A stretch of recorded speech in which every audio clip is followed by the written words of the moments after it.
Last Handful of Clover, a novel by Wess Mongo Jolley, read by the author.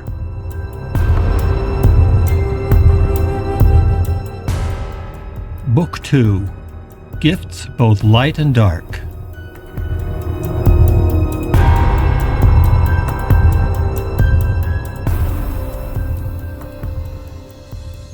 Chapter 12, Mr. Mac.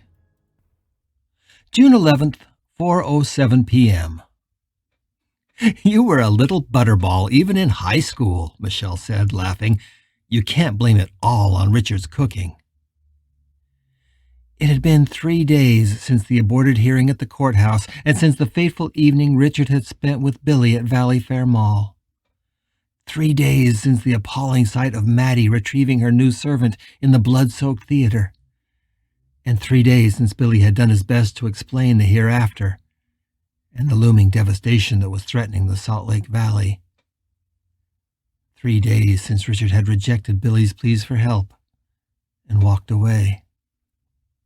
And in those 3 days, Richard had not left Keith's side. This afternoon, Pill and Michelle had taken Keith out to get a suit for Richard's funeral tomorrow. They were pawing through the suit coats at Mr. Mac in City Creek Center, not far from the avenues. For all of Michelle's teasing, Richard knew she was right. Keith was no chubbier now than when they met. He had always been built like an Ewok.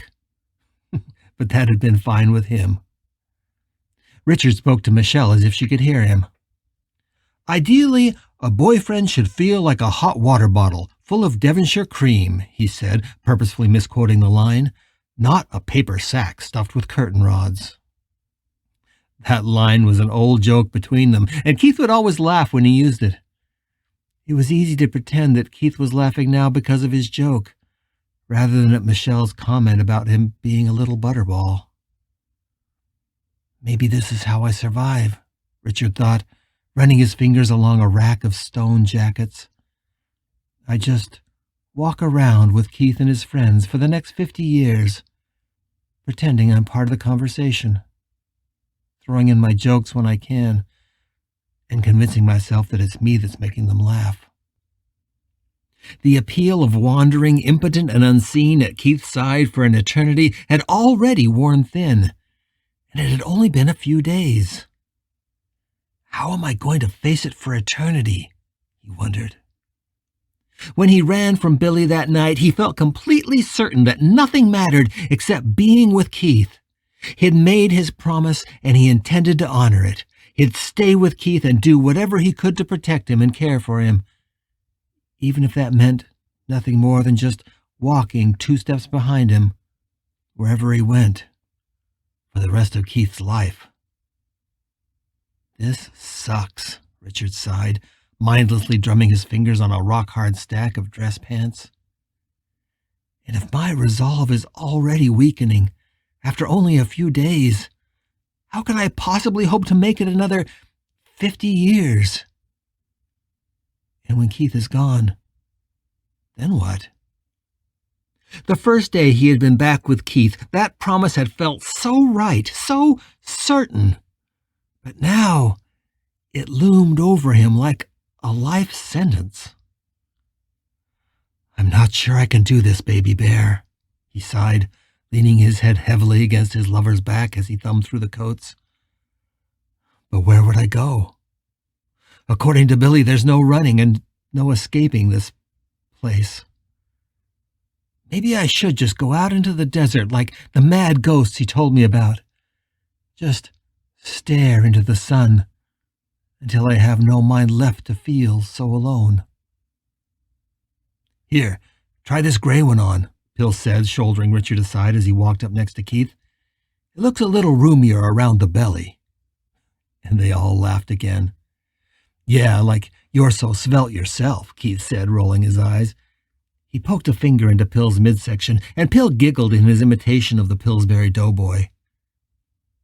Their laughter was like a gnawing rodent in Richard's gut. And it didn't even matter what Keith said or what he did, whether they were words of suffering or words of hope. Every look and every syllable he uttered cut into Richard and left a mark. I've lost everything." Keith was still snickering while he took the new jacket and a pair of pants to the fitting room. He'd laughed so seldom these past days. Why does hearing him laugh cut me just as deeply as seeing him cry? Richard wondered. Of course he wanted Keith to heal. He wanted him to lose the burden of sadness that could otherwise drown him in despair. But these past few days, it felt like his husband was not only losing his sadness, but that he regained his hope. Richard wanted to believe that it was because of his constant presence, holding his lover's hand every night as he slept. But Keith gave no sign that it was anything other than normal healing from grief. There was a lightness in Keith's heart today that Richard didn't expect to see. At least, not so soon.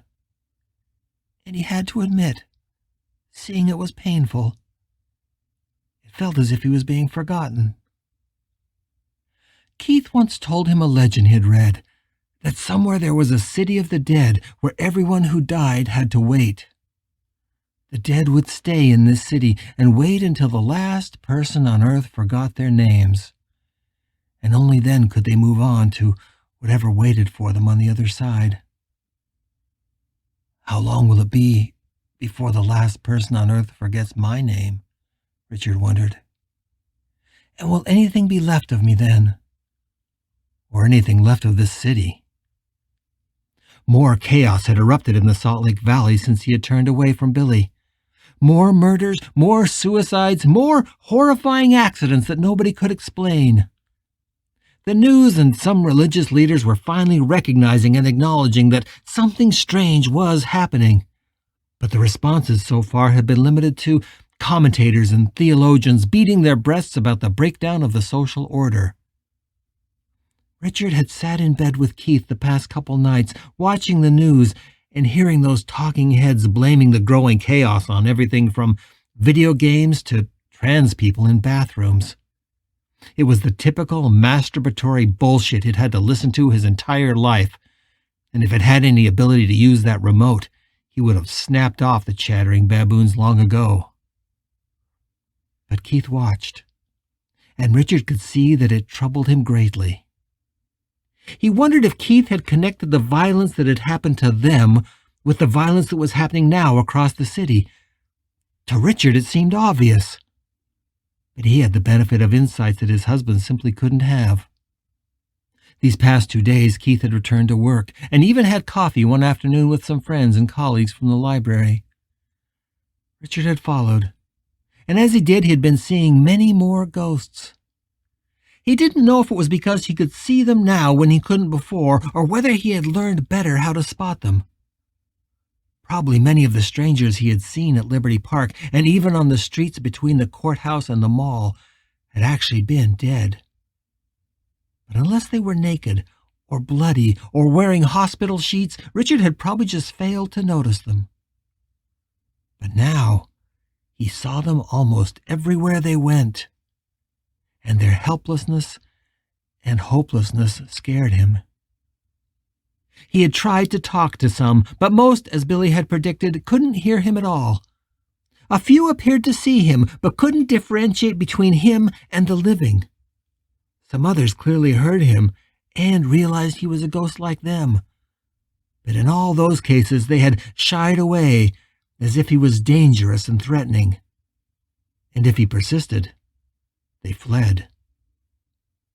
And a few, but far too many, had that same madness in their eyes that he saw in Maddie. The eyes of the angels scared him. Once, a quarter-century ago, he had been walking in the East Village in New York City.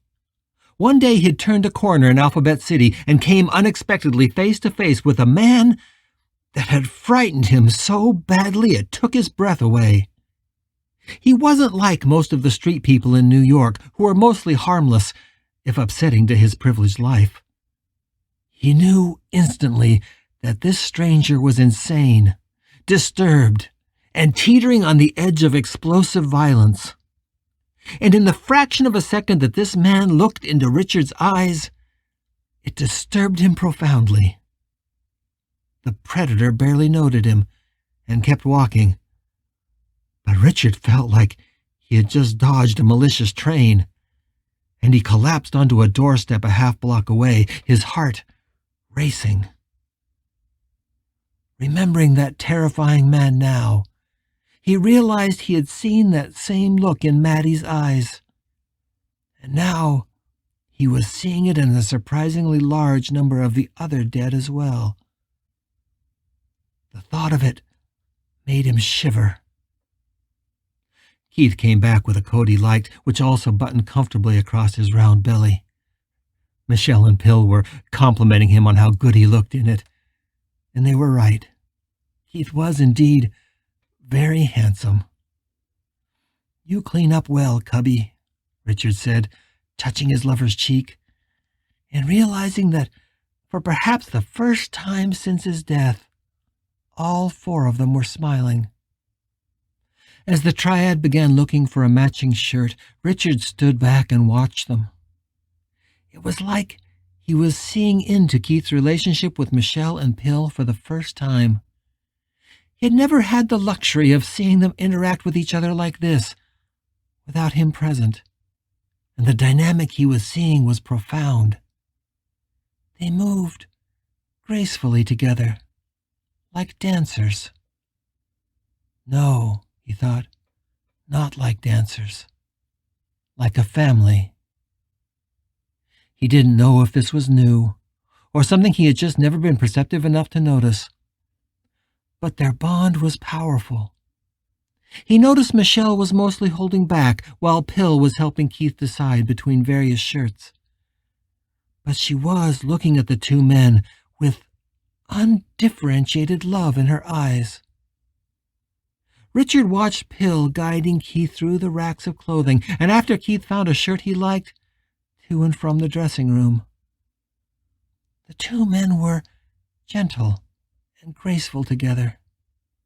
Their movements with each other were soft, punctuated by light touches on the elbow or a hand to the lower back. Their eyes kept meeting and then parting, meeting and then parting. At times, it felt perhaps like they were even breathing in unison.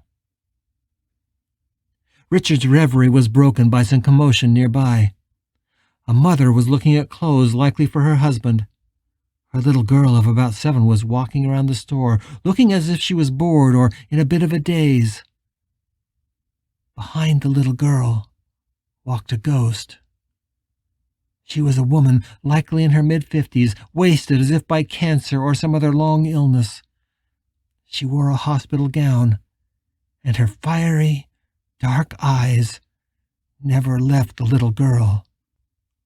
Richard had the unmistakable impression that he was watching a wolf following a rabbit, and he wanted to scream at the old woman to leave the little girl alone.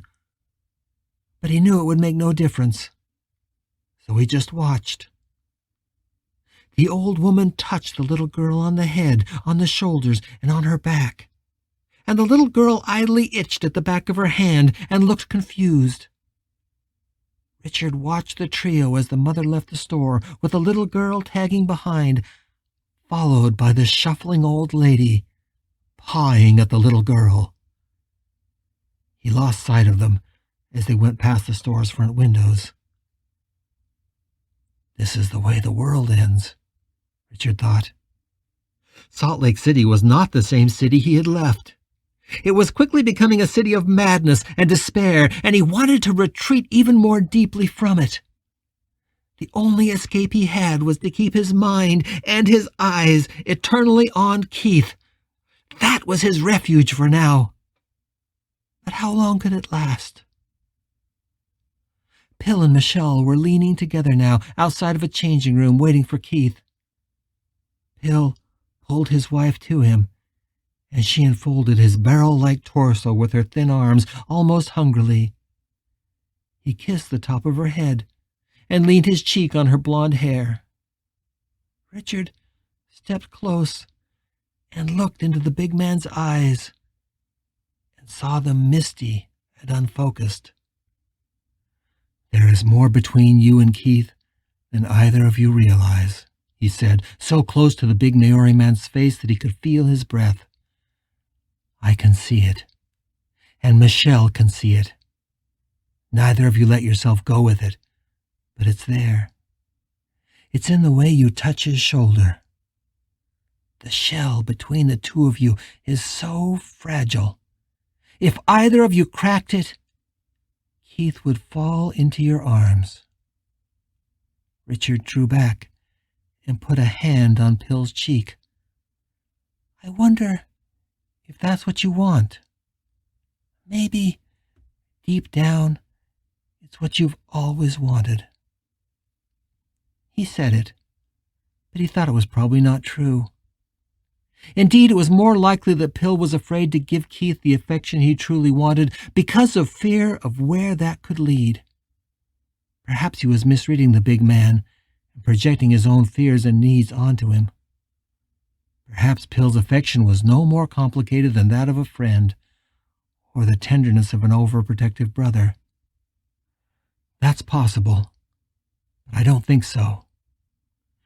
There is something more, something you may not know or haven't yet accepted. Keith came out of the changing room holding the shirt he had chosen. He handed it to Michelle, who draped it over her arm along with the new suit coat, and all three of them shared a glance. "It is a quiet, gentle, and somewhat melancholy dance between you three," Richard thought.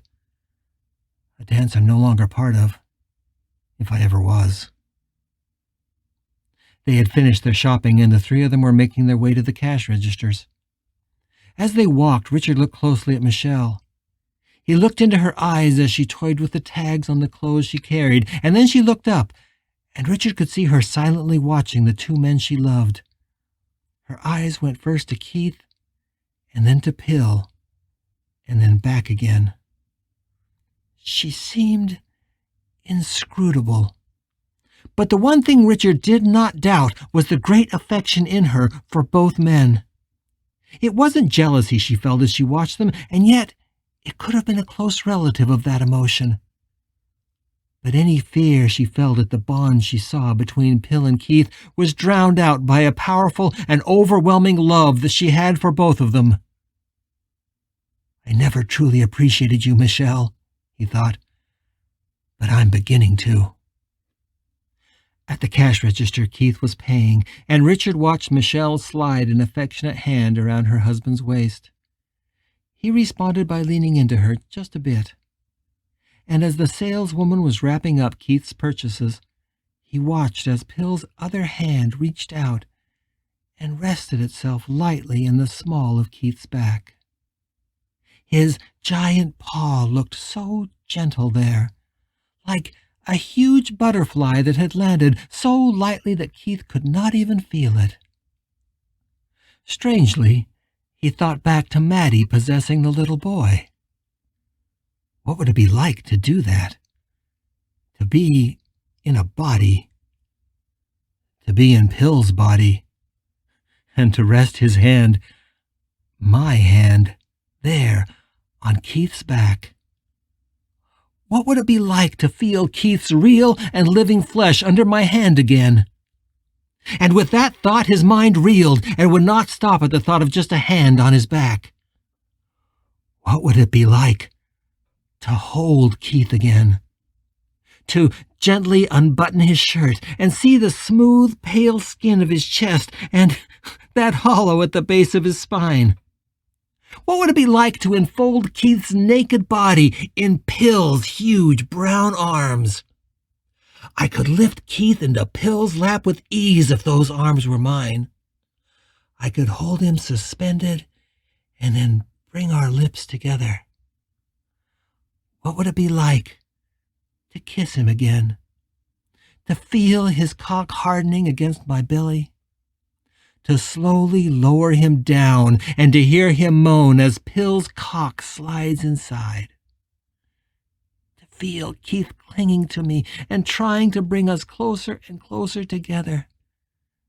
To forget again where one body left off and the other began. Richard felt his breath catch in his throat, and his own ghostly cock strained against the front of his pajama pants. If I were to possess Pill, Keith would come to me, he thought, moaning. I know he would. Yes, of course he would. It was something they all wanted, not only he and Keith, but also Pill. Richard felt sure of it. Wouldn't it be a kindness to them both to break through the barrier? How could it be a violation of anyone if it was only making possible something they all longed for? Those thoughts almost claimed Richard, and he was staring at Pill now, feeling the temptation of it thrilling through his body like so much electricity that his fingers trembled with it. No! He squeezed his eyes shut, willing the temptation to go away. He knew he was creating a self-serving justification to do what he longed for. It was not for Pill, and it wasn't even for Keith. It was for him, and him alone. Billy was right. It would be a betrayal of them both. It would be a way to salve his own need and have Keith back in his arms as a living, loving, real human being. But it would be a betrayal. It would be an abomination. Richard struggled to put the images out of his mind, but he feared that it was a fight he could not win for long. As they were leaving the store, Michelle handed Keith his new suit coat, and he put it on. They all laughed and admired it. You look so handsome, P., Michelle said. Richard's heart felt as if it might shatter. He reached up instinctively to brush some lint off of Keith's collar. Of course, it stayed. Pill stepped up and brushed it away.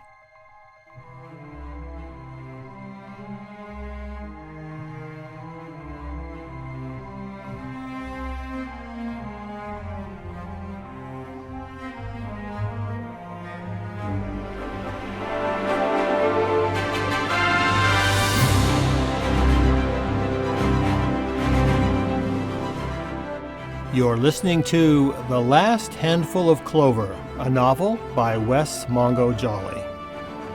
If you're enjoying this audiobook, please consider supporting the author on Patreon. That's patreon.com/Wess Mongo Jolley. And for more information, check out the author's website at wessmongojolley.com. That's WESSMONGOJOLLEY.com. Thanks for listening and stay tuned for more episodes.